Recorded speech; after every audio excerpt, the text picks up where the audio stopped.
अस्सलाम वालेकुम, मेरा नाम डॉक्टर उमैर है और आज हम जिस बारे में बात करने वाले हैं और जिस चीज़ के ऊपर बात करेंगे वो कहलाता है एक्लेसिया। ठीक है, तो स्टार्ट करते हैं। इससे पहले कि हम वीडियो को स्टार्ट करें, अगर आपको मेरा वर्क पसंद आता तो please like and subscribe the channel. और वीडियो की डिस्क्रिप्शन में आपको डिफरेंट किस्म के चैप्टर्स मिल जाएंगे, जिसमें अगर आप डायरेक्टली जानना चाहते हैं कि एक्लेसिया क्या होता है या क्या अलामात क्या होती हैं या वजूहात इसकी क्या होती हैं, या और जो भी सेक्शन होते हैं वीडियो के, अगर आप देखना चाहते हैं तो डायरेक्टली आप चैप्टर्स के ऊपर जाके डायरेक्ट कुछ सेक्शन पे जंप कर सकते हैं। और अगर आप इसके मुताबिक सवाल वगैरह पूछना चाहते हैं तो डिस्क्रिप्शन में आपको एक प्लेलिस्ट मिल जाएगी by the name of Ecclesia question and answer. और अगर इसमें मैंने कुछ सवाल वगैरह पूछे हुए लोगों ने और मैंने उन्हें आंसर्स किया हुआ होगा तो वो तमाम जितनी भी वीडियोज़ होंगी वो डिस्क्रिप्शन की जो प्लेलिस्ट होगी उसमें ऑटोमेटिकली ऐड होती जाएगी। तो स्टार्ट करते हैं। सबसे पहला क्वेश्चन कि व्हाट इज़ एक्लेसिया। एक्लेसिया है क्या चीज़? देखिए, एक्लेसिया को समझने से पहले आपको ये बात बतानी चाहिए, हमारे जिस्म के अंदर मुंह से मैदे तक एक दरमियान में एक पाइप होता है जिसे फूड पाइप या ईसोफेगस कहते हैं। ठीक है, ईसोफेगस के दो वाल्व होते हैं, एक मुंह की तरफ और एक नीचे की तरफ, जो कि मैदे के पास होता है। वो मैदे का वाल्व मैदे की तेजाबियत को ऊपर आने से रोकता है। ठीक है, एक्लेसिया के अंदर ये जो वाल्व होता है ये ज़रूरत से ज़्यादा ज़ोर से बंद हो जाता है, जिसकी वजह से मसाइल पैदा होते हैं। अब एक चीज़ होती है एक्लेसिया, एक चीज़ होती है गर्ड। अब जो एक्लेसिया होता है इसमें बुनियादी तौर पे जो मसला आ रहा होता है वो होता है कि जो खाना होता है वो नीचे मैदे तक पहुंच नहीं पा रहा होता और वो खाना जो है वो फूड के पाइप में जमा होता रहता है।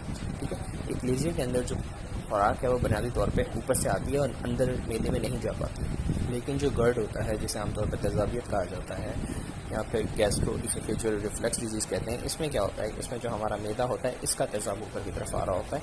इसमें जो ये वाला वाल्व होता है फूड पाइप का या फिर ईसोफेगस का नीचे वाला वाल्व, ये ज़्यादा लूज हो जाता है जिसकी वजह से तेजाब ऊपर आ रहा होता है। लेकिन एक्लेसिया में इसका उलट होता है, एक्लेसिया में जो ये वाल्व होता है ज़्यादा ज़ोर से बंद हो जाता है।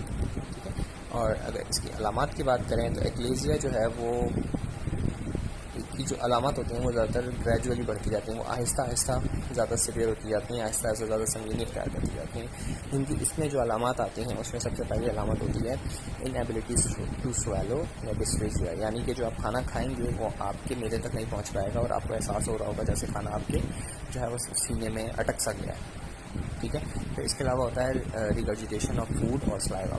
इसमें जो आप खाना खाएंगे वो ऐसा लग रहा होगा कि आपको या तो उल्टी की तरह बाहर आ रहा होगा या फिर जो आपका मुंह के अंदर से सलाइवा होता है, जो थूक होता है, ठीक है, सलाइवा थूक को कहते हैं। ये जो हमारा सलाइवा होता है हमारे मुंह से कंटिन्यूसली हर वक्त जो है वो निकलता रहता है और जो थूक होता है वो ऑटोमेटिकली हमारा जिस्म जो है वो मैदे की तरफ भेजता रहता है इस फूड के पाइप के ज़रिए यानी इस ईसोफेगस के जरिए। ये जो थूक होता है ये बुनियादी तौर पे इस खाने के पाइप को या ईसोफेगस को जो है वो लुब्रिकेट करता रहता है ताकि जो खाना वगैरह हो वो फंसे ना, यानी कि ये उसकी ऑयलिंग का काम करता है। ठीक है, जब इसका एंड वाला जो हिस्सा होता है एक्लेसिया के अंदर जब वो बंद हो जाता है तो बुनियादी तौर पे हो क्या रहा होता है कि वो जो सलाइवा होता है वो भी बाहर की तरफ आने की कोशिश कर रहा होता है। आपका मुंह जो है वो हर वक्त थूक से भरा रहेगा, आपका मुंह जो है ना बाजू क्या होता है कि थूक बाहर की तरफ आने की कोशिश कर रहा होता है। तो सादा ज़ुबान में आपको थूक ज़्यादा आएगा और आप जो खाना खाएंगे वो भी बाहर की तरफ आने को करेगा।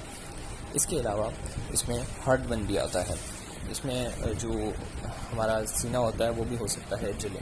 ठीक है, एंड इसके अलावा डकार, ब्लेंचिंग, हमारा मैदे में क्योंकि खुराक बहुत कम जा रही होती है जिसकी वजह से, लेकिन हम खाना खा रहे होते हैं तो हमारा मैदा उतना ही तेज़ाब पैदा कर रहा होता है, तो उसकी वजह से क्या होता है कि जो गैस होती है वो ज़्यादा बनती है जिसकी वजह से अमूमन लोगों को डकार आ रहे होते हैं। इसके अलावा क्योंकि एक्लेसिया जो है वो होता क्या है बुनियादी तौर पर वो जो वाल्व है वो ज़्यादा ज़रूरत से ज़्यादा ज़ोर से बंद हो रहा होता है, जिसकी वजह से हमारे सीने के अंदर जो वहाँ पे गोश्त मौजूद होता है उसमें बाजू का दर्द भी हो रहा होता है। तो आपको हो सकता है अमूमन वक्फे से कभी कभार सीने के अंदर दर्द उठे।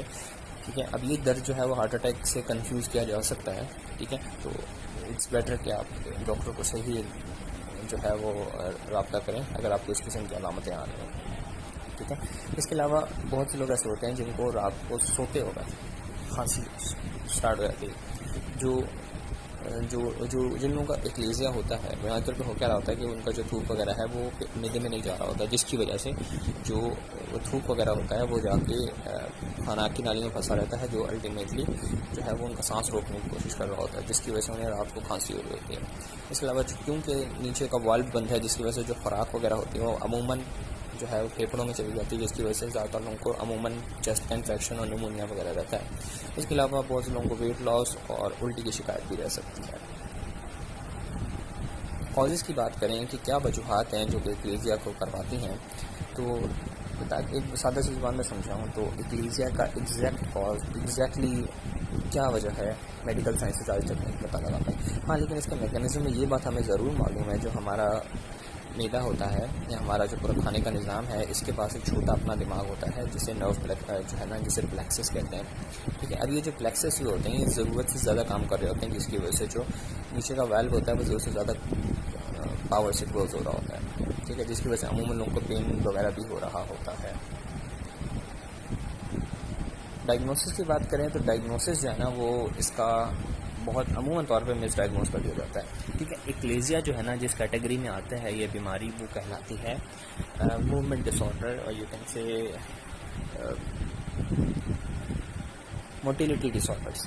इन्हें आम सादा ज़ुबान में समझाऊँ कि मोटिलिटी डिसऑर्डर की कैटेगरी में आता है। ठीक है, बहरहाल ये आपकी ज़िंदगी, आपको सिर्फ इतना याद रखना है कि इसका जो डायग्नोसिस या जो इसका इलाज है, जो तशख़ीस की जाती है वो अमूमन गलत हो जाती है। अमूमन जो डॉक्टर्स वगैरह होते हैं वो मिस डायग्नोस कर देते हैं। रीज़न क्या होता है इसका, क्योंकि इसकी जो अलामतें होती हैं वो अमूमन गर्ड के साथ और बाकी जो मोटिलिटी डिसऑर्डर्स हैं, इससे मिलती जुलती बाकी जो बीमारियाँ हैं उनसे बहुत मिलते जुलते होते हैं, जिसकी वजह से इसकी जो डायग्नोसिस है ना वो अमूमन जो है वो मिस डायग्नोस हो जाता है। ठीक है, और अगर आपको डॉक्टर फील करेगा कि आपको एक्लेज़िया है तो वो कौन कौन से टेस्ट करवा सकते हैं, वो आपको इसोफेजियल मैनोमेट्री करवा सकता है। इसोफेजियल मैनोमेट्री एक ऐसा टेस्ट है जिसके अंदर यूँ समझें कि जैसे कार के अंदर आप अपना टायर का प्रेशर चेक कर रहे होते हैं, इसी तरह हमारे जिस्म के अंदर तो जिस तरह हम कार का प्रेशर चेक कर रहे होते हैं, इसी तरह एक ख़ास किस्म का स्कोप होता है।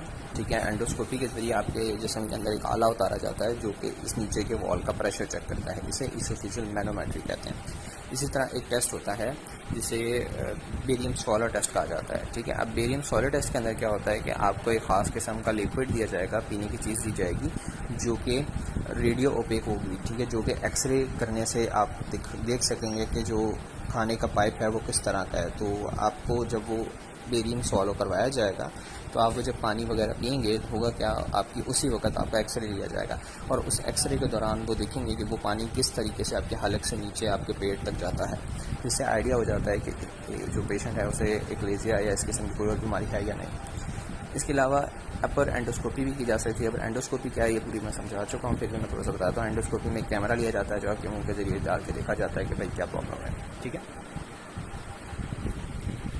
ट्रीटमेंट की बात की जाए तो एक्लेज़िया जो है उसका ट्रीटमेंट देखें बड़ा वाइड वैरायटी पे होता है। ये डिपेंड करता है कि आपको एक्लेज़िया या जो आपका नीचे का वॉल्व है खाने की पाइप का वो किस हद तक ख़राब है। अगर वो बहुत ज़्यादा ख़राब होता है तो फिर उसकी बाज़ सर्जरी करनी पड़ती है। अगर वो कम ख़राब होता है तो बाज़ तो उसका नॉन सर्जिकल ट्रीटमेंट या मेडिकल ट्रीटमेंट से काम चल जाता है। अब मेडिकल ट्रीटमेंट में क्या क्या चीज़ें आती हैं, मेडिकल ट्रीटमेंट में एक चीज़ आती है जिसे कहते हैं न्यूमेटिक डायलेशन। अब न्यूमेटिक डायलेशन जिस तरह हम प्रेशर चेक कर रहे थे, इसी तरह एक ये समझे कि औजार डाला जाता है। ठीक है, जिसके कोने पे गुब्बारा लगा हुआ होता है। अब वो जो ये वाल्व होता है उसके पास ले जाकर उस गुब्बारे को फुला दिया जाता है। जब वो गुब्बारा फूलता है तो वो जो वाल्व होता है अगर वो जैम हुआ होगा या जो खाने के नीचे का है जो वाल्व होगा वो कहीं पे प्रॉब्लम आ रही होगी, तो जब गुब्बारा फूलता है तो वो ऑटोमेटिकली उस वाल्व को थोड़ा सा फुला देता है, जिसकी वजह से अमूमन लोगों की बीमारी हल हो जाती है। लेकिन मतलब यूँ समझें कि 3 में से 1 इंसान की ठीक हो जाती है, लेकिन फिर भी बहुत से लोगों का यह मसला रहता है। फिर इसके अलावा एक और तरीका इस्तेमाल किया जा सकता है जिसे कहते हैं ब्यूटॉक्स या फिर बोtulinum टॉक्सिन इंजेक्शन। अब इसमें क्या होता है, इसमें एक ख़ास किस्म का टॉक्सिन इस्तेमाल किया जाता है। एक छोटा सा ऐसा टॉक्सिन होता है जिसे बोटॉक्स कहते हैं या बोtulinum कहते हैं। ये हमारे जिस्म के जिस जगह पर जाता है वो जिस्म का हिस्सा या गोश्त का हिस्सा नरम पड़ना शुरू हो जाता है, तो इसके इंजेक्शन लगा के उस वाल्व को नरम करने की कोशिश की जा सकती है। फिर इसके अलावा इसके आपका डॉक्टर जो है मुख्तलिफ किस्म की मेडिकेशन या दवाइयाँ भी दे सकता है।